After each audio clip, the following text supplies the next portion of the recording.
पृथ्वीको नाइटो भनेर चाहिँ हिँड्ने चित्र है। कस्तो रहेछ यहाँनिर हेर्नु त, पृथ्वीको नाइटो हेर्न जाँदैछु। ल साथीहरू हेर्नु होला है, कस्तो रहेको छ त पृथ्वीको नाइटो। यो क्षेत्रलाई चाहिँ पृथ्वीको नाइटो भनेर भनिन्छ है। यो चाहिँ दोलखा जिल्लाको सैलुङ गाउँपालिका अन्तर्गत रहेको छ। यो सैलुङ डाँडामा हेर्नु त पृथ्वीको नाइटो यो यस्तो रहेको छ यहाँ।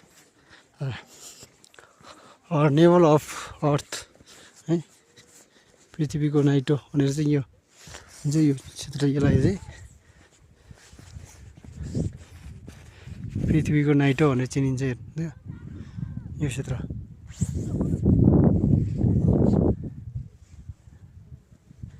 ल यसरी हेर्नुहोस् है, पृथ्वीको नाइटो।